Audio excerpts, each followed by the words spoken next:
Evening, everyone. Welcome to episode 3 of Where the Owls Sleep. I promise it's episode 3. Episode 2 got taken down by YouTube. Episode 2 will strangely go up after episode 1, after episode 3. Yeah. All right, Rich. All right, Shawnee. Nice holiday, mate. Yeah. I can't complain. Like that's as the boys have already off air has said. The only reason my camera's not on tonight is because my suntan is embarrassing. Well, say suntan. My sunburn is embarrassing. So yeah, next week I'll be on camera. I promise. Like, not that that's like something to brag about, but yeah, we're gonna get loads more views when I'm on camera. I'm sure. Everybody's waiting for it, Sean, mate. Absolutely, just a big reveal, isn't it? No comment. Thought much of the first half of Man City Burnley, or sorry, Burnley Man City. I'm chuffed because I've got Haaland as my striker in fantasy, so I can't complain, I suppose. But I suppose Did you captain him? No, I didn't. Saka. So there you go. But I'm pretty sure 90% of the country has got Haaland, so it's not really something to cheer about, I suppose. I actually think it'll go higher than 9%. I reckon he's in pretty much every single team. Yeah. It'd be mental if he's not. Foolish not to, wouldn't you? Yeah, exactly. Yeah. I reckon there'll be thousands of triple captains as well.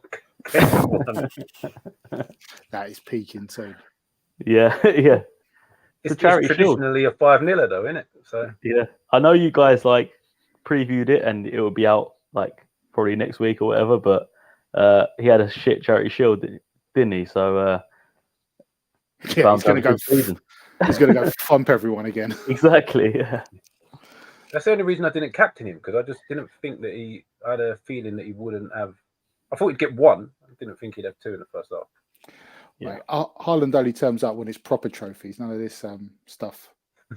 Arsenal Raymond's serving platters. Proper trophy. Yeah, it'd be like the Tiger Cup or the Betway Cup and all that malarkey. Declan's got his trophy anyway, so fair play to him. Well, I think the one he got in Prague looks better. Looks weightier. Yeah. Right. So for tonight's one, we're just going to preview a couple of the fixtures for the weekend, and the first one I've got up is easily the game of the weekend, and that is Newcastle Villa on Saturday evening. We'll let you go first, Mitch, because obviously you've got a bit more skin in the game than us two.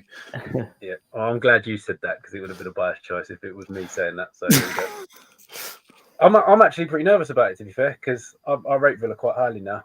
I don't know, and there's a weird rivalry. I'm not sure where it came from. I'm not sure why, but Villa fans seem to hate Newcastle, and it's just one of them games that I don't like coming around now, because they battered us in the last one, although we battered them at St James's last year. It's a tough one to call, but for me, it's going to be the home advantage is going to give us that little bit of an edge, and the extra additions, I reckon we'll see Harvey Barnes from the start, and probably Tonali as well. I think that will end up having too much for him. Oh, I don't know if too much would be the right way I'd put it. I'm really excited to see Tonali though. He's looked mustard in pre-season. He does he's a very classy midfielder. I'm not sure where the early comparisons I was reading came from, because some people were saying Pirlo and some people were saying Gattuso, and it was like not like either of those players at all. But no, he's a very classy footballer. Yeah, plenty of touches. I had a look into some stats for this game because it was my favourite one, so I thought I'd plagiarise them from other sites. Apparently, Newcastle unbeaten at home against Villa since 2004-2005. Okay. Newcastle have beaten Aston Villa in league games 71 times. That's the most of any opponent. And in the Prem, it's actually 24. You've beaten 24 times, which is level with Spurs. But sorry, Shoni. And no bite. Yeah, not yet. On the other side for Villa, only Man City have won more points than them in 2023. Villa got 41 since the turn of the year. and they've only lost. Villa were only one of 4 teams to beat Newcastle last year. Yeah, So, they battered us. kind of looking into that, it kind of made me think, oh yeah, it's definitely the game of the weekend. I'm just so interested to see, and I'm interested to get Mitch's view as well, like this midfield, because Tonali, like I've seen a lot of hype around him, and I think he's a lovely footballer. I'm just so interested to see how he works with Guimaraes, and who the other guy would be. I suppose it would be Joe Linton, but like that midfield three, to me, it's quite a mad midfield three. Like it works in some ways, but if you put it together in your head, you're like, how does it work? But I'm so interested to see who's 6, who's 8. Joe Linton's just going to do everything, I suppose. But would Tonali be the one that's holding, or Guimaraes be the one that's holding? Bruno will hold 100%. Bruno will be 6. Tonali will do the long staff role. Yeah. And Joe Linton will just be Joe Linton. If like I think Harvey Barnes starts, Joe Linton will probably play slightly deeper than we saw last season when we had Joe Linton and Willock, who played sort of like an alternating left forward, left midfield role between them. So Joe Linton will be a little bit deeper than we saw for a lot of last season if Harvey Barnes starts. But that's how the three will work. It'd be Joe Linton left, Bruno in the 6, and Tonali right. Because that to me is where the game tomorrow will be won. I know it's like a pretty sort of evident thing to say, but Aston Villa's midfield is probably what won them a lot of games last year. I know Watkins had a great season, but like people like Jacob Ramsey, I know McGinn under Gerrard wasn't a preferred option, but as soon as he came back when Unai Emery was in, he was quite a key player to him. Like that will be the battle, I think, tomorrow that wins the game, Yeah. Actually, that's why I think we'll have too much from, because I think it's the one position that where I would say our midfield is quite a bit stronger than this personally. Whereas, and as much good as Ollie Watkins is, and I'm not sure who would play left for them. But I think would it be the new lad? Was it Diaby? Is he left? He plays right, I think. Oh, okay. I think him and Bailey can swap as they please. Yeah. But then again, that with Isak and Barnes, if them two start, I think they're again another level above anything Villa will have in their front three. So I think that's why I say we'll have too much from. To be fair, like that's quite scary that you mentioned that earlier. It's like he's the Longstaff replacement. It's like the level from Tonali to Longstaff is huge. And that's not me digging out Longstaff. That's just me saying that Tonali is a lot better. Yeah. Well, look, Longstaff his energies is key. He gets up and down. He makes runs past the strikers. He causes havoc. He nicks the ball when teams are trying to break. He gets back and gets in there. But his main downfall is he just dallies on the ball too often. Like he'll pick it up from the back 4, and he'll turn. He'll take a touch. He'll turn again, take another touch. And the amount of times he gets caught doing that is annoying. Whereas you won't see that with Tonali. So I think we'll also see, as much as I think Tonali will play predominantly right of the midfield 3, I think we'll see more of Bruno switching out, and he'll have more freedom to go, knowing that it's either Tonali or Joe Linton sitting in. So who loses their place in that team? Because obviously you've got Barnes, you reckon, to start. Isak, you reckon, starts. Does Almiron drop out? No, Almiron plays right, I think. So is Wilson fit, or? Wilson's fit, but I think he'll be looking at Wilson or Isak as the 9. Yes. And Isak he's a class. Like Wilson and Ollie Watkins, very similar players. Isak's a level above. Yeah. I said on Tuesday when we picked our goal scorers on the first step, I should have mentioned that I think Isak could push Haaland far this year. I reckon he could bag a few. I really do. Wow. Okay. Because he's just so versatile. Even after this first half of football. Yeah. I said he could push. He could push. Yeah. Could be one of them Arsenal pushes, gets close for a little while. Yeah. It's not really close. Well, second is still pushing technically. Yeah. It doesn't matter if he's like 20 behind. Right. So if we've kind of covered that one well, I was only interested in Newcastle Villa this week, but after the Actually, no, sorry to interrupt, but what do you reckon, Stocks? Do you reckon it's Newcastle or Villa? I don't know. I do like Mitch's reasonings for going with Newcastle, and player for player wise, yeah, I can see that. But I really rate Emery. I reckon he's a really good tactician. I know a lot of people rate Howe on his tactics and that, but I think Emery, like Isaac and whatnot, are a level above. I think Emery at the moment is a level above in terms of Howe on his tactics. I just really think he was really got given the short shrift at Arsenal. But anyone at that time was going to get it. I reckon he might be able to pull a rabbit out of the hat. Okay. Fair enough. So what do we reckon scores-wise before we move on? Oh, well, after giving it a big build-up, it's going to be 0-0, isn't it? I'm going to go for a Desmond, I reckon. I reckon it could be 2-2. Yeah. I reckon it's going to be a lively game. Damn. I hope so, because we're all out to watch it. Yeah, I've got Newcastle winning, but I agree with you. I think both teams score. I think 2-1 Newcastle.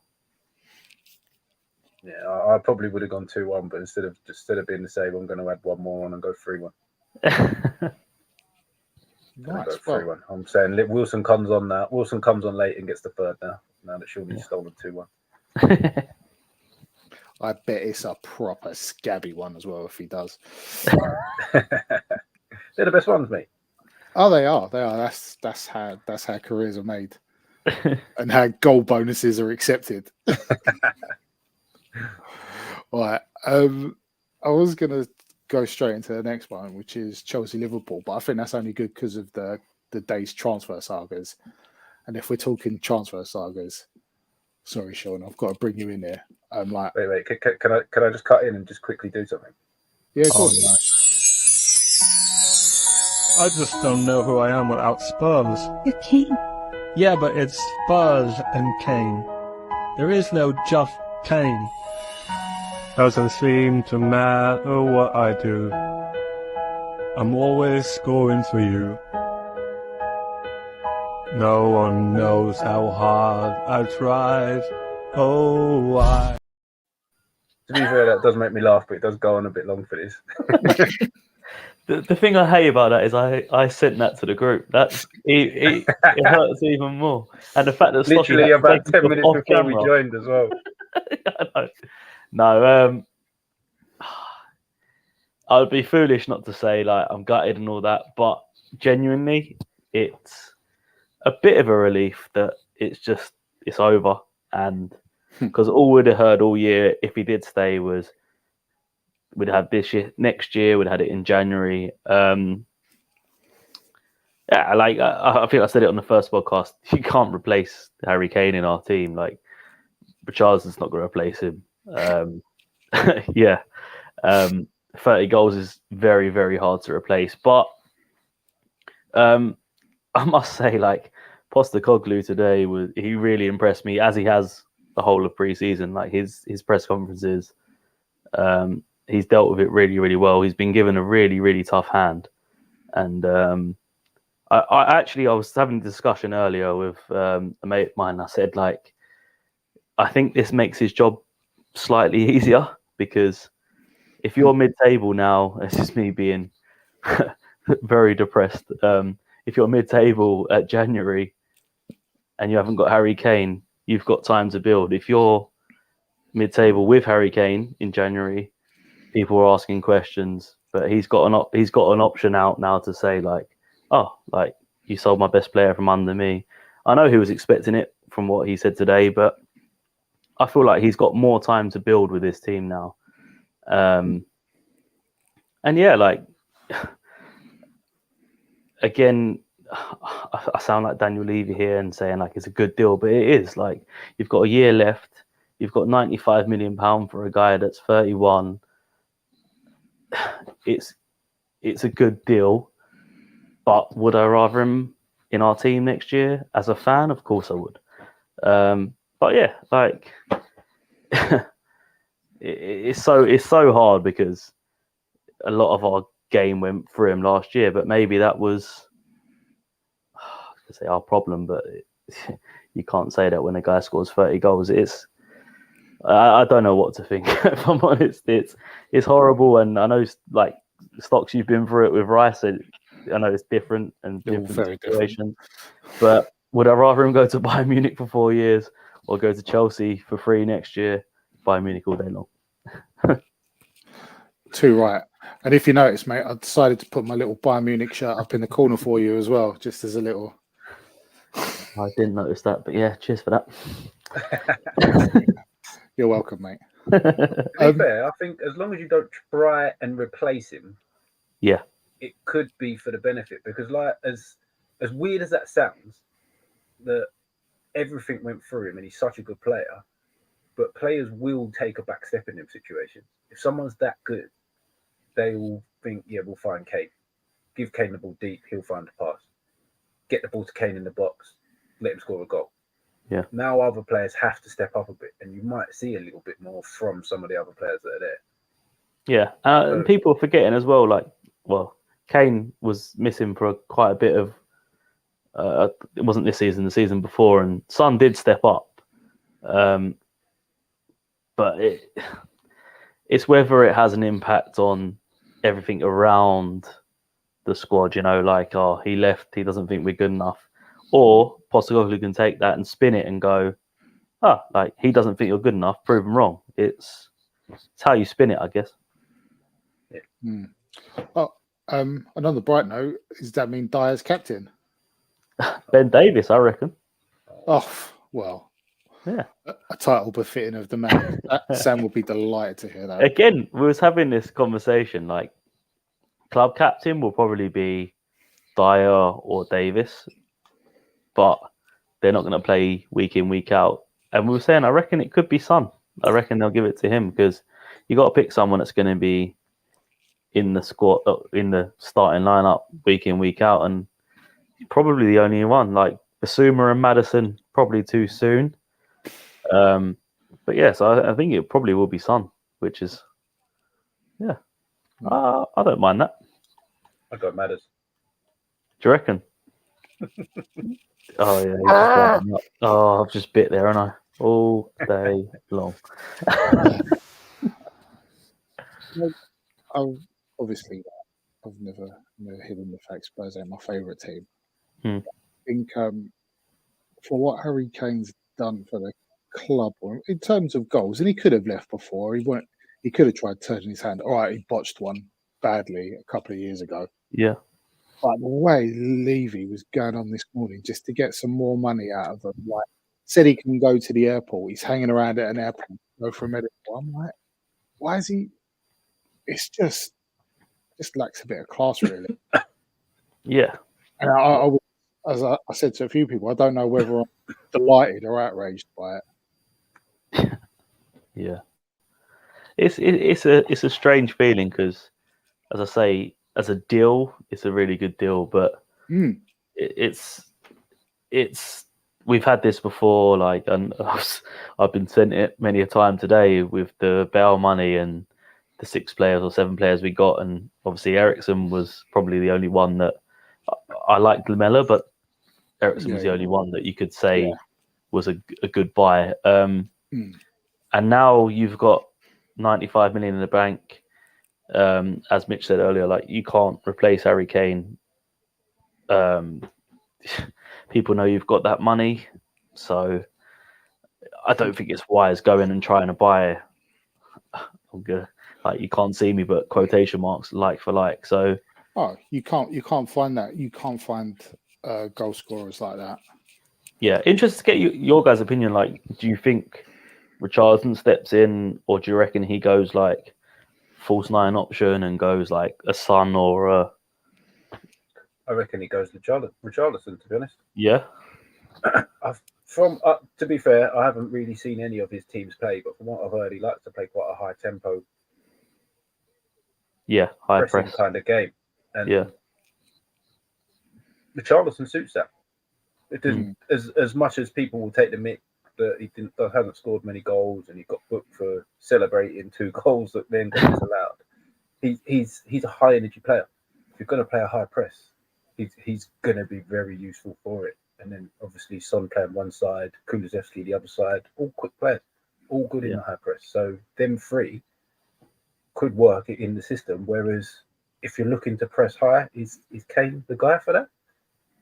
As great as he is, he's not someone you look at and think, yeah, he's great at pressing high up the pitch. So it might suit the way Postecoglou plays that it is going to be them 3 rather than Kane in there.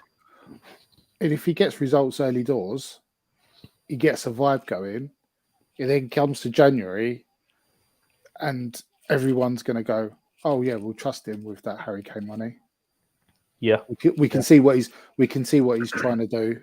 Whether or not he gets all of that is another matter entirely. But in terms of a feel from like the players and the fans, if he starts doing well, having lost Kane, or there's a plan. Obviously, you've always got that group of supporters that just wants results, don't care how it happens. But I reckon for the most part, if there's a plan and they can see it and like they're trying to do something, they'll have a bit of backing and they'll know what he's doing. My thing is there's areas in the team that needs patching up a lot more than there. Like I know goals are massive, but I think we can all agree our defence is shocking. I know we got Mickey van der Ven in, but he could be anything. We need another centre half. So if 40 or 50 million of that has to go to get a really good one, then I'd rather that than go and spend it on a striker, you know? So, who have you got in the sticks this year, Sean? Vicario. Again, don't know a lot about him. I think he's again coming from a place where he can't win because a lot of Spurs fans wanted Raya, and Raya was 40 million and this Vicario was 20 million. So already he can't win because people are comparing him to a guy that's proven in the Premier League. In pre-season, he's looked okay. He's conceded a couple of goals at his near post. That's, as we said earlier, like people will find ways to criticise you. But yeah, like you just got to give him a chance. You know, like I never really criticize or praise someone until I've watched them 3 or 4 times. You know, like you can't make a judgment on people that soon. But yeah, I'll give him a chance. But my thing is, then if he goes down injured, your second choice is still Fraser Forster because Lloris apparently won't play again. So, like when you look at Arsenal doing business for Ramsdale and Raya, that's when you look at it and you go like, there's levels, you know, like it's quite depressing as a Spurs fan, I must say. Yeah, it's all right. They're just City Light, aren't they? They're just buying up everyone they can. Yeah. To be fair, going back to one of the points Stocky made, if they have to let Postecoglou spend the money, it can't be what they've done in the past where the chairman or the director of football buys the players and just hands them to a manager, because most of the time that doesn't fit. The players just don't fit. That's the reason that I think that we've done so well since the takeover, because it's a group. Like Eddie Howe's part of the group of the team that discuss who we're going to buy. So the players tend to fit most of the time. Whereas if you just handed the player and he doesn't fit what you want or how you want to play, what's the point? Oh yeah, tell me about it. Right. Going on from that then, after that one little, well I say little, rather large transfer saga, this Casado one this morning as well, from Brighton to Liverpool or Chelsea, has been bananas. And it's totally made Sunday's game much more appetizing for me. Yeah. But I say it looks a lot more interesting. I had a little look into this. The last 6 games in all competitions with these two have ended up in draws. The last 4 games have been 0-0. And no fixture in English history has ever gone to 5 0-0s. Chelsea winless in the last 8 at home, and the only permanent Chelsea manager to lose their first game in charge in the league was Glenn Hoddle in '93. Oh, Wow. God himself. Considering how many times they changed their manager, that's quite impressive. Yeah, long time. Yeah. I think that's why when I had a look into it, I found the correct of permanent Chelsea manager. They've had a few temporaries, and then on the Liverpool side, they lost 8 away games last year, which was as many as the 3 previous seasons combined. And Salah has scored in all 6 of his opening day fixtures for Liverpool. So hopefully it might not be 0-0. Straight on to SkyBet. Yeah. I won't do that because then that'll spoil everybody else's bet for the weekend. Yeah, we're going to go on to our betting faux pas soon enough. Actually, that's me copyrighted now. I've just mentioned SkyBet. I reckon we're done for another week. That's it. Yeah. It's another video done. Cheers, Sean. To episode 4. Yeah. How do you two reckon the game's going to go? I wasn't particularly interested in it that much. But it depends who gets Casado, really. Could be interesting. Maybe whoever wins gets him. Yeah, that's it. That's it, though. Liverpool would have a crack in midfield if he did, though.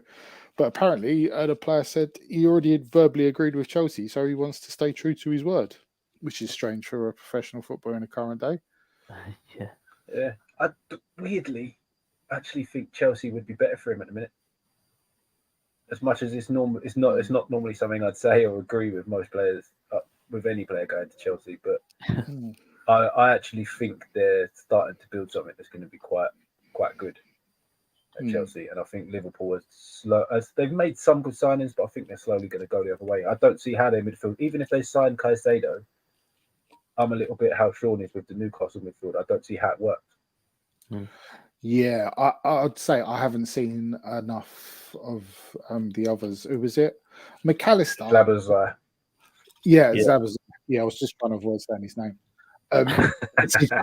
Like I've seen clips of him, but I've not seen full games, and there's no point. Anyone could look good on YouTube.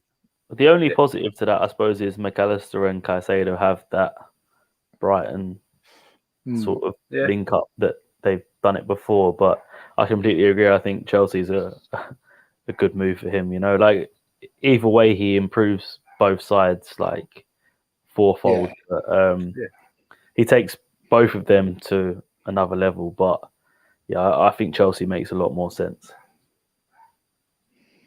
I reckon he'll be given the reins more at Chelsea. He'll be like I think they need him more because at the minute they're just waving all over the place. I'm not really sure what we're going to see from them. So having that kind of energy in midfield, at least you know you've got something to base an idea on. I think they're just going to be a bonkers team this season. I think it's all going to be high energy, high tempo. There's going to be goals both ends. I think Chelsea are going to be bonkers, but I think they're going to outscore so many teams. That's what I think about this game, though. I think, like, going back to the actual game, I think it's going to be a bit of a bonkers game, like, especially being first game of the season. I couldn't tell you how these two teams are going to line up, and I've got it down as like a 2-2 or score draw anyway. I just think it's who can score more if someone does win the game, you know? Yeah, I reckon it's going to be bananas. Be interesting to see the Chelsea striker up front. A lot of people have said good things about him. Jackson, is it? Yeah, Jackson. Yeah.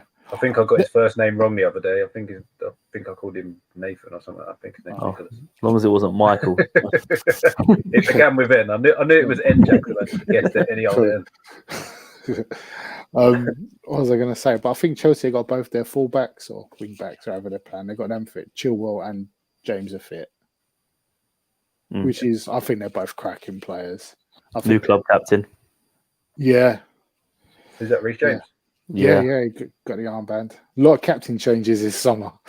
Yeah, which also though goes to say that Silva's not going to play as many games as he would like because obviously you wouldn't strip him of the captaincy otherwise, which is obviously understandable. But also, I think that's quite a big loss. Like Silva was massive for them last season. How good was he at that age? Oh. I mean, it was ridiculous. Yeah, class is But permanent. He Obviously- was the glue that held that back four together, or the back three, or Absolutely, whatever yeah. they played last season, quite a lot. Yeah. But obviously, some at certain times the pace goes, but it seemed a little bit more than positional sense for some of it. He was genuinely unreal. I thought, so impressed. Yeah, but I think he's another one that he's one that was never really rapid. So using half a yard when you're not rapid is a lot easier than being rapid and then being averagely paced again, because Preachers are converted here, Mitch. Preachers are converted, mate. You're not giving people the extra yard and expecting to still catch up when the pace is gone. You're still trying to be in a good place. Like that's why I also think that's going to be a thing for Kane, because I think Kane will go and come back and still try and break this Premier League record, because he'll be able to play till he's about 40, because he's never had pace. Yeah, he gets loads of pens, doesn't he? I saw it. Speaking of that, have you seen the thing? Like Andy Cole's got more goals than him, and he only got one penalty. Bloody hell. Yeah, And he only took one penalty as well. Yeah, and he scored that one penalty. I saw that this morning. I was like, crikey. Massively underrated, Andy Cole. Oh, yeah, to be fair, that Harry Kane's well overrated anyway. He's useless. He's like Declan Rice, isn't he, mate? He's not. Yeah, I don't understand all the hype, to be honest. No. All right. We've already had a slight mention of betting inefficiencies, and we was going to have a little group bet for this season, weren't we? Yeah. Picking our are we going each way on the winners? Yeah, you've got to go each way. That's good. Our winners we're going all the way down to the Vanarama, aren't we, this year? Oh yeah. All the way down to National League. Why not? Let's chuck it in. All right. Well, first, I ain't gonna lie. I had to do a lot of googling before we started doing this because I haven't got a clue. And then I can remember then after having a quick look who's in it, there's only one side I really remembered from the Vanarama last year that haven't gone up, and that's Chesterfield. I reckon I fancy Chesterfield. Did Notts County went up as well, didn't they? Or was it only one goes up? No, I think last season was the first season that two got promoted. Yeah, I think Notts went up as well. Yeah. Oh yeah, because they went up through the playoffs, didn't they? Yeah. I think that's the first. And it was a bit of a mad playoff game as well, wasn't it? Yeah. All right. So from that, I can only really remember Chesterfield, Well, that's what I've gone for. It's Hargreaves, who's not with us, sent in his, and he's got Chesterfield as well. But he's a lower league man, isn't he? I think he's just said that because Sean Dyche used to play for him. Who did you have for the National League, Sean? I had Chesterfield as well, and to be honest, I always do a lucky 15, as you know. Like I leave the Premier League out, I do Championship, League One, League Two, and National League. And I had Chesterfield, and I'm just looking now. I got them at 9-4, and they're now 6-4. So God knows what's happening in the last week, because I don't think there's been. Oh no, it was one game played, wasn't there? And they're now 6-4. So yeah, I'm quite happy with that. So God knows what they've done last week, but cheers, Chesterfield. Odds as well, surely. You're going to be a little betting corner resident here. I've got them all here. Don't worry about that. Sean's the betting correspondent. Sam's the National League, and Stocky's Stato. Yeah. And I've mentioned SkyBet twice now, so if they do want any advertising money, there you go. Yeah, you're the new Jeff Snelling, mate. Sponsorship going. Yeah, I need a few bob, so here I am. Yeah, especially if you're taking up golf, mate. Especially if I'm betting. We're basically giving them free money because I'm giving it back to them anyway.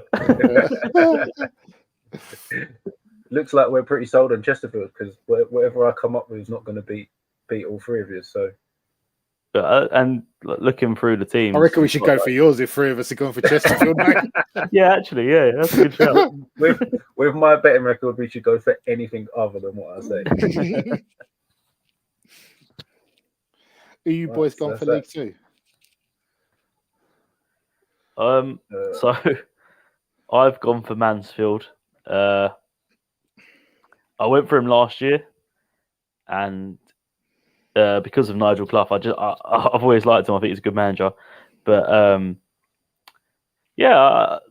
think they were struggling last year. They nearly made the playoffs, or they might have made the playoffs. I haven't done my homework here at all, but I went for Mansfield, and I can't really tell you why, but it's just they're wacky leagues, aren't they? So I just like Nigel Clough. Fair enough. I've gone Gillingham.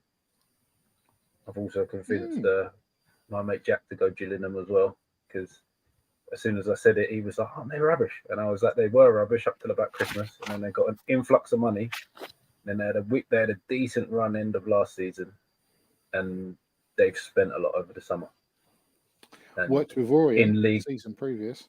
Yeah, and in League Two, money spending a lot normally means you're going to have players playing well above the level, and it's enough to get out of the league. So I've gone Gillingham, and on Shawnee throwing out odds, I've got 9-1 on Gillingham when I put it on. Ooh. And the two that I were looking at were Gillingham and Stockport, and the first game of the season was Stockport versus Gillingham. And Gillingham won away, so I went Gillingham. And they beat Southampton in midweek as well. Yeah, they did. Yeah. Oh yeah.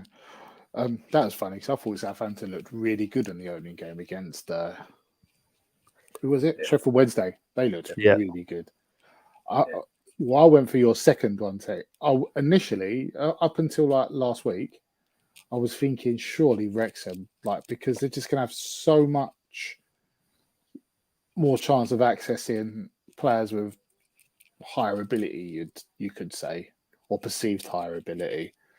But in the end, I had a think because I went to quite a few Orient games last year, and Stockport were pretty good throughout the season. So I picked Stockport. We've all four of us have gone differently. What's Sam? Sam went Accrington. Oh, he's just saying that because Burnley sent players there on loan, surely.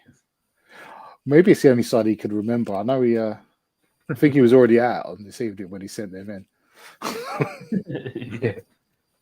This was one where I was hoping that every selection would have at least two of us picking it. So it was an easy choice, but we've all got different. Well, what do you reckon? Should we split the difference? Because if we're going each way... Well, I would say my second was Stockport. So, yeah. And Stockport, mine's just Stockport as based well. on the fact that he's a legendary manager's son, so I wouldn't go with my one. Yeah. Also, quick question: who's actually putting this bet on? I did. After. All right, cool. I was gonna say because I'm locked out on my account. Right. I'll recoup the money through alcohol. It's fine. Oh, I like the sound of that. Don't even start me with that, Sean. If we win anything, you won't get off him. The only time we'll give you the money is when we're in the pub. Yeah. In cash, just as we walk in. Yeah. It's a perfect plan. We're not going to go like Gaucho Steakhouse or something then, no? Depends how much we win. Yeah, exactly. Yeah. Looks like we're going log cabin by Whips Cross there. Right. Good to get a mention. Always good to get. Yeah. Going up to League One, I found this quite difficult. There's quite a lot of sort of ex-Prem teams there. You'd say are in with a shot. Derby, Bolton, but I ain't gone for either of them. I went Barnsley. Oh, snap! Oh, I mean, this is slightly fueled by the fact that they togged someone 7-0 last week. I'm proud to say I've done them before they did that. But yeah, I'm with you, mate. I'm with you. Well, we've got another predicament here because Sam's gone Bolton and I've gone Bolton. I've gone Bolton because, again, I mentioned him twice in about 5 minutes. My mate Jack, as he's assured me that Bolton win the league by 7 points. Bloody hell. They don't play each other this week by any chance, do they? Yeah. That'd be handy. Let's hope so. But I was also a little stat. I was looking on Twitter the other day, and Bolton had the lowest XG against in the Football League over the opening weekend at 0.1 in their Bloody game. hell. Nice. Would have been nice if they kept this keeper that's gone to Burnley, because he's really good. This Trafford, he kept a load of clean sheets last season, but they don't give up very many shots on goal at all. So I was really tempted on Derby as well. If you two have got your phones to hand, which one's the better odds between Barnsley and Bolton? Hang on. Let's face it, well, we don't expect to win, but if we're going to do this, we might as well try and get rich off of it. Bolton are 4-1, Barnsley 8-1. So should we go 8-1? Yeah. Let's do it. Let's go Barnsley 8-1. Lovely. it's on us now, Stocks. There you go. Here. Pressure's on. No. It's your good friends at SkyBet are getting us 8-1. Yeah. I'm a little bit worried because all three of Stocky's choices are in so far. Yeah, exactly. So we're basically going with whatever Stocky's bet was. Who have you got for championship, Stocks? Well, up until I was feeling Middlesbrough because I really rate Carrick. Yeah. I thought he'd done really well last year. He'll be at West Ham soon, though, won't he? Oh, well. Look, let me have a day off of that. But Leicester, if they keep hold of what's the midfielder with a double barrel? Dewsbury Hall, yeah. The wedding venue himself. Yeah. They look good. I thought Southampton as well, though. That first game against Sheffield Wednesday, sorry. Yeah. They played some really good football. I was really annoyed because I'd have done my bet by the time, obviously I was on holiday and I'd done my bet before I went on holiday, and then you guys posted the picture on the group of Leicester's bench, and I was like, I've screwed this up because I went Leeds and you lot were talking about how well Southampton played, and then I saw Leicester's bench and I already backed Leeds, and I was like, oh no, what have I done? And then I watched Leeds in the first half against Cardiff. I was like, I've really screwed this up. That wasn't an easy watch, was it? No. But yeah, like I think Mitch, you said it, like that bench is just, it's too good for the championship, isn't it? Crazy. Yeah. The strikers, Daka, Iheanacho, Jamie Vardy in the championship. Yeah. Come on now. Yeah. Yeah, well, I know this is the pod bet. It's turning into the Stocky bet because I've got Leicester and Sam's also got Leicester. There you go.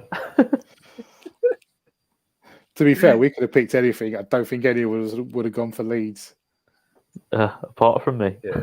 No, but I was between Southampton and Leicester just because Southampton's squad's stupidly strong as well. They've only lost a couple. Fair enough. They might still lose Ward-Prowse to West Ham. But yeah. Bloody better though. Yeah. Even losing him, they still look a really good side. So yeah, it was. I think August between the two. August Championship and September Championship are two different things, aren't they? You know, like that's the thing. Say someone comes in and buys Dewsbury Hall and buys one of the three strikers, like say Iheanacho goes as well. It then does change the complexion of everything, really. Or Lavia stays. You've also got Ricardo Pereira. Like, come on now, he's a top half Premier League fullback. Yeah, without injuries, he would have been top 6. Someone would have bought him 100%. If he wasn't injured all last season, someone would have bought him 100%. Yeah, 100%. Yeah. All right then. So Leicester as well. This is excellent. It makes me sound like I know what I'm talking about. We can't really look past City, but if we're going betting wise, if we're going each way, if we all fancy, bear in mind, most betting companies will only give you 2 each way in the Premier League because of Man City. Oh, right. Because of how short Man City are, their each way will be 2 rather than getting 3 or 4 that you'd get elsewhere. Oh, right. Oh, that changes it because I don't think second's really sewn up. But the odd, it just means that because City are so short, the odds on everybody else are going to be quite long, so they won't Yeah. offer it out too far because So it's basically who you think's going to finish second. Yeah. Unless we go Man City, but it's just stupid, isn't it? Yeah, there's probably something like 4-9, something like that. Yeah. In that case, I'd say probably Arsenal if we was going to pick a second in terms of money. So I've gone Liverpool. I think Liverpool Yeah. 6-1. I think them odds would have shortened if they got Caicedo. It doesn't look like it now. But yeah, I completely understand the argument for Arsenal. I just can't bring myself to say it, unfortunately. Yeah, well, as I said on the first pod, I don't think it's going to be Arsenal. I probably would if I just because of how wide it will probably be if we're not going City, I'd go Chelsea. And I see if they get Caicedo as well, I think that it strengthens that even more. Yeah. What did Sam go for? Because Sam went Arsenal. Oh no. Yeah, because I'm like Sean, I don't really want to have to say them. I'd say it's out of between yours two then. I think just because everything else would have been in your bet anyway, Stocks, I think we need to veer away from you on this one. Yeah. Yeah, this will be the only one that comes in. Let's let Caicedo decide. Wherever he goes, we put the money on. Could do. Or whoever wins at the weekend. Yeah, I like that. Oh, It'd be funny if Liverpool win and he goes to Chelsea. Yeah. What do we do then? And that'll be the only one that lets us down. So when it's the first fixture in English football history to go to 5-0, are we going to work it off XGs? We'll go down to various stats. Caicedo shots on target. I reckon that should be the decider where he goes. If he hasn't gone by say Tuesday, we'll put in whoever won the game at the weekend. I'm happy with that because I genuinely think he can make that much of a difference to whoever he goes to. So yeah, nice one. I'm in for that. Yeah. Actually, while we're on transfers, I know this probably wasn't in the script, but Stocks, Alvarez, Maguire, Ward-Prowse, happy? Yeah, kinda. It's been very up and down. I'm like, all right, we're losing Rice, lost Noble the year previous, gonna lose Cresswell this year. I'd say there's a leadership vacuum at the minute. Maguire, Ward-Prowse, both been captains of the clubs they're coming from. So I know it's not captain of our club, but they know what's expected. I think both are perfectly good signings for West Ham. Obviously, if you go like on socials, like everyone's coating West Ham for getting Maguire, but he's not that bad. He's perfect. In fact, it's an upgrade for West Ham at centre half because we're not Man United, but also we haven't got millions of people desperate for our team to do well, like Man United. So it's like the ultimate poison chalice going to that place. Yeah. So I think it's a perfectly good signing. The only problem with me was always money wise, but from what they were saying initially, like wanting to get most of their money back on the 80 they spent, I suppose to get it down to 30, and they're still working on deals like severance pay to cover the wages that he won't get with us. I think it's fine. Alvarez, steely player. Apparently likes a booking. He got booked quite a few times for Ajax. So if he's going to go around and clump people, I'm all in for that. I think he's really good at Alvarez. Yeah. I said in the first one, I was hoping we'd maybe look at Fofana in Monaco, but a lot of people think James Ward-Prowse is a great sign-in. I won't go as far as great. I think he's a good sign-in. I mean, we've got a few lumps. The set plays might work for us, but to put all your hopes on set plays is folly, really. But now we're going to lose Paqueta, probably, I would say, from everything I've read. Right, yeah. because he was seen. Man City were also interested when we signed him as a direct replacement for Bernardo. We just made the move a little bit quicker. One of our former teammates, Chris, messaged me about it this morning, and I was like, selling's not a bad thing. He wants to go to the bigger, better club. Ain't got a problem with that. If he spends a year with West Ham now, where ultimately I think we're going to struggle because it's another year starting at zero, where we've lost Rice. He's going to be unhappy. His value's only going to go down. Sell while it's high. And let's face it, Moyes stumbled across how to get him to play well towards the end of the last season. He never had an idea to start with. We wasted 6 months trying to work out where he played. So it happened more by accident than design. So, and now Moyes is getting players that he wants and trusts. So hopefully we'll be a bit more functional. It's not the way I want West Ham to be, but if we're gonna keep him there, let him pick some players and maybe let the director of football get, the ones that start in the squads and slowly work their way in. I reckon if Paqueta stays, them 3 signings completely transform your season. I think. I know the set pieces isn't really a good bet for getting you lots of goals, but if you're going to sign someone to deliver set pieces and someone to attack set pieces, you've probably signed 2 of the better players to be involved in both of them. Alvarez, I've watched him a few times. I think he's a great holding midfielder for me. He's got a lot of bite in there. He breaks up the ball well. He's quite progressive with the way he passes as well.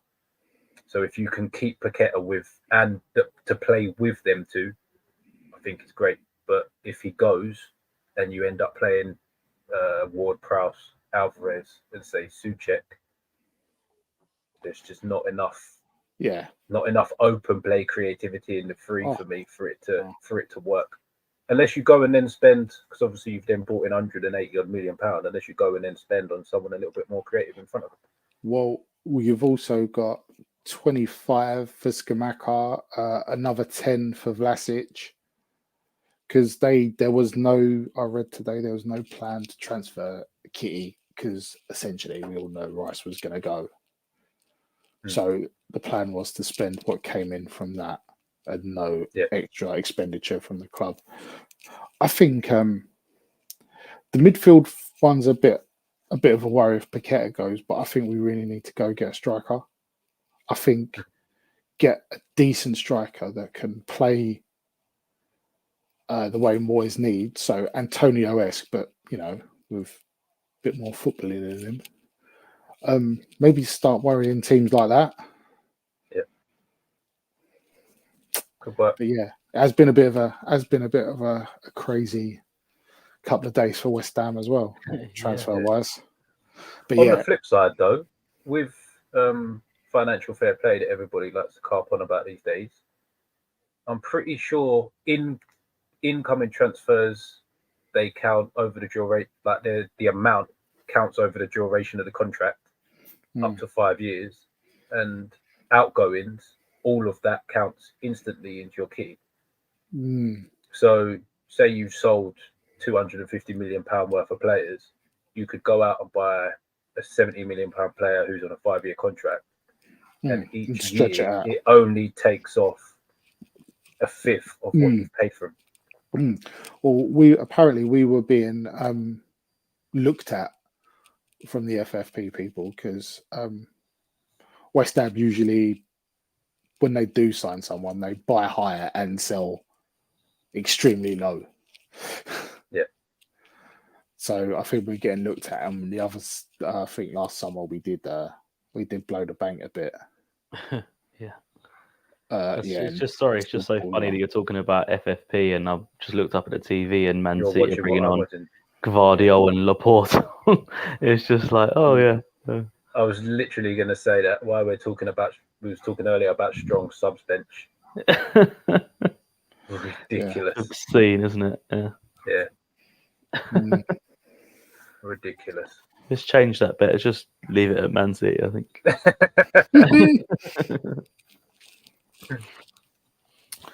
All right then. How would be that? So we covered transfers. We covered the weekend's things. Anything else you want to add?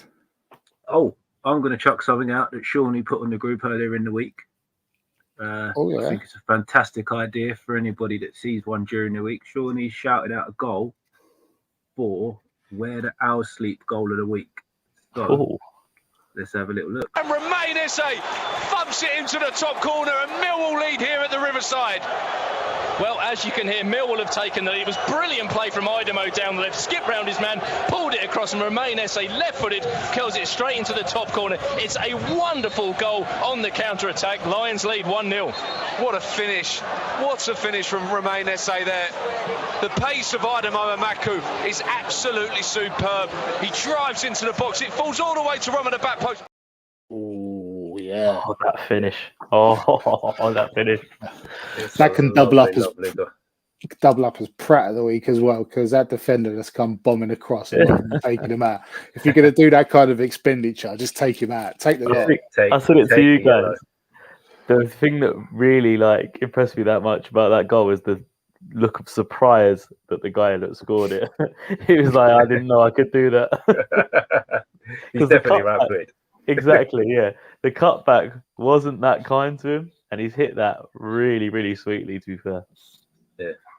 But I think we should definitely keep that as a keep our eyes out for one this weekend. Yeah. Yeah. In that case, every week, just watch the Football League show. There's always going to be a screamer in the Football League. There'll be one, yeah. I saw a couple more after you put that in, but I just couldn't remember who the goals were. So I was gonna put a couple on a little roll, but that was the only one that we had in the group, so I just went with it. I'm just going to pick someone that's picked one out with their left foot every week, so I'm just going to warn you in advance. Right. Well, as you may have noticed with the intro, Sean, I'm just going to pick out as many against Tottenham as I possibly can. Yes, I did notice that, actually. I counted them, and there was 3 or 4, and I'm pretty sure I was present at at least 2 of them. So, yeah, thanks for that.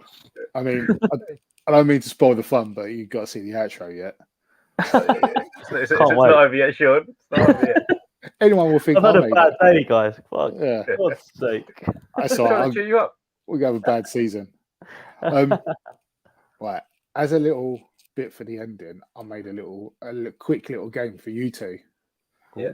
I did plan on Sam being here as well, but obviously he's out partying tonight. So I don't think his party's going very well because it's now 3-0 City, but yeah. I guarantee he's turned his phone off. He won't want to know the score. No. It's just a nice little easy game of higher or lower, and it's based on Premier League goals. Oh, right? Hello. Yeah. So I'll give you both a nice easy one to start with, and then they slowly get a little bit tougher. Right. You can either pick 1, 2, or 3, or you can start with your club's top Prem goal scorer. So what would you rather do? I'm going to start with my club's top Premier League goal scorer. All right. Well, in that case, that was number 1. So Shearer, you've got 260. Andy Carroll. I think he got 2 less than Shearer. I think he did too. All right, then. That's correct. Next player, Daniel Sturridge. Did he get higher or lower than Andy Carroll's 54? Ooh. Is this still just me? And then this one's then Sean's got just making sure we're not sharing it, and I'm just stealing all the answers. I'm going to go higher. You're correct. Daniel Sturridge got 76, which is not as many as I thought he would. Right. Next, Gabriel Jesus. Higher or lower than Daniel Sturridge's 76? Surely he's lower than 76. Yep. You are right. He's only got 69, which I suppose... I was expecting him to be in the 50s. Yeah, so he's a little bit better than you thought he was. Jesus. Then Raheem Sterling. Got to be more. Yeah. Has to be higher. Yeah, you're right. He's got I'm not 150. liking this because I've already gone the other way twice. So. Surely it wasn't Shearer and Andy Carroll that threw you off. John. No, that one didn't throw me off, to be fair. All right. Yeah, Sterling got 115. Yeah. Next. Wow. Yeah, I know. That's not bad, is it? Although I don't think he's going to get many more at Chelsea somehow. Next, Nicholas Anelka. Oh. I'm going lower. I don't think he was here long enough. Yeah? Yeah. Oh, mate. You've tripped. You've tripped to the penultimate hurdle. Anelka's got 125. All them goals are Bolton, isn't it? Surely. Yeah. Because you got to think he had 2 cracking seasons at Arsenal, Liverpool, Chelsea, Bolton, Man City. Yeah. Man City. Yeah. Yeah. Well, at least there wasn't loads in it. There was only 10 difference in them. Yeah. Yeah. And just for the fun of it, after Anelka's 125, I had Vardy. Would you have gone higher or lower? I would have gone lower than 125. Well, you'd have definitely been at because Vardy's got 136. I do not. Did well to the end there. Yeah. All right, Shawnee. Obviously, Harold Kane has got 213 goals at the minute. Yeah. You might get more if Levy doesn't let him on that plane. The plane doesn't. Yeah. Yeah. Luis Suarez. What? It's got to be less, isn't it? Yeah, I thought I'd give you a nice little gimme. Yeah. Yeah. Luis Suarez, 69. Wow. Yeah, I thought it'd be more than that as well. Yeah. Because he had that one season where he went bananas, didn't he? Oh, yeah. And he played Norwich like 8 times and got, Scored got 4 like every 50 game. goals just against Norwich. Yeah. Yeah. So after Luis Suarez, I've gone for another Tottenham legend, Darren Bent. Oh, blimey. And it was 69 for Suarez. Yeah. Oh, do you know what?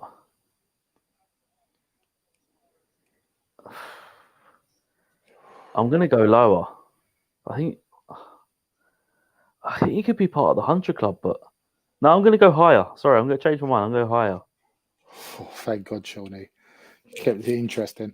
Yeah, Darren Bent's got 106. Yeah, I thought he was part of the 100 club. I remember that. Yeah. I was one of like the only people at Spurs that used to actually rate him. So yeah, you almost went lower than 69 goals. yeah. Right, so after Darren Bent, Dwight York. Ooh. Higher or lower than 106? 106. I'm going higher. Good shot. 1, 2, 3 Wow. for Dwight. Going on, sticking with the Man United theme, Ronaldo. Higher or lower than Dwight York's 123? Ooh, lower. Yes. Well done, Shawnee. You got 103. Oh. Then going on to a totally different striker. I impressed myself, I must say. Yeah, you're doing well. Well, get this, and you've won the game, which is a shame because I made a really nice tiebreaker. You never know. Next one, Kevin Phillips. Higher or lower than Ronaldo's 103? This is where I genuinely wish that I had my camera on because you'd actually see the cogs turning. Jesus, 103, Kevin Phillips. We know you wasn't Googling them as well then. Hang on a minute. I'm going higher. Yeah, Kevin Phillips higher than Ronaldo. Yeah. The tie-break question's on. Oh, Kevin Phillips God. only got 92 goals in the Prem. Yeah, he was at Sunderland. What am I thinking? Well, he done really well at Sunderland. It was He all did. like He got a golden Blackpools boot. and Yeah, exactly. Yeah, It was, little and large. Blackpools and Birminghams and whatnot. Bloody Kind of hell, even yeah, that. yeah. And I They got all always these used to off. score against Newcastle as well. Yeah, I always remember that one in the pissing rain. That was the day that Hullet dropped Shearer and Duncan Yeah. Ferguson, I think. Yeah, Got yeah. absolutely pelted for it, and then we got beat. Shearer was smiling on the bench as Phillips scored. Mm. Well, I brought up some PTSD there. Right, and just as a little thing, Shawnee, after Phillips, just for the sake of it, Dietmar Berbatov, Oh, higher or lower than 92? I'm going to go lower. Berber's part of the 100 club, isn't he? Got 94. Oh, That is so close. I knew he wasn't. I knew he wasn't 100 of it. Bloody hell! Right, so as you two got the same ones right, I got a little tiebreaker, so it would be closest wins. And as it's the first time we're doing this game, I thought I'll pick the goal scoring for a bona fide Prem legend. So each of you gets a guess. How many goals has Mark Noble got in the Premier League?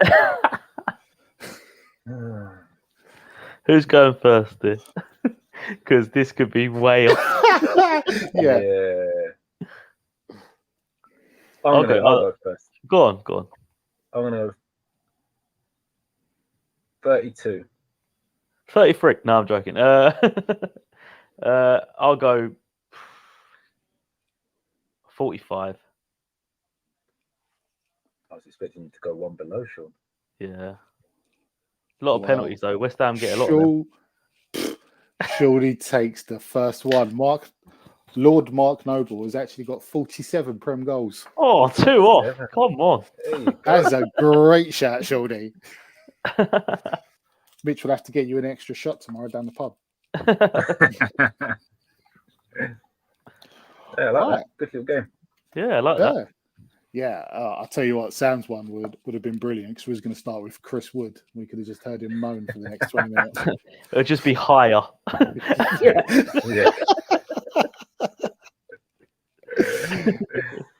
Right. Well, unless you two have got anything to add, I think we might be able to wrap that up there. Yeah, no, I think that's about it, to be fair. Yeah. Oh, nice one. Well, I'm sure we'll reconvene sometime next week, and we'll laugh about our predictions because all the sides we think are going to win the league are going to lose. When you say we, you mean you. No, we. This was fully a collective until they all win, at which case it's me. Yeah. I would like to say Can't sound that like an Arsenal supporter. if we don't go for, I know Leicester's one of mine. I was about to say if we don't go for Chelsea, none of mine are even in it, so I'm not involved. But Leicester was one of mine as well.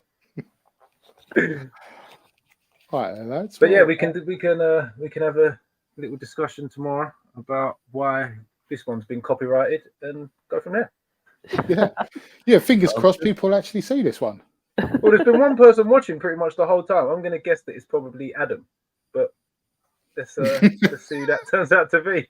I've like no joke. I've just actually waved, and I'm not even on camera. So, so yeah. Hello, Adam. Strong. That's brilliant. Well, we ain't going to be able to top that for laughs, so I think we better sign off.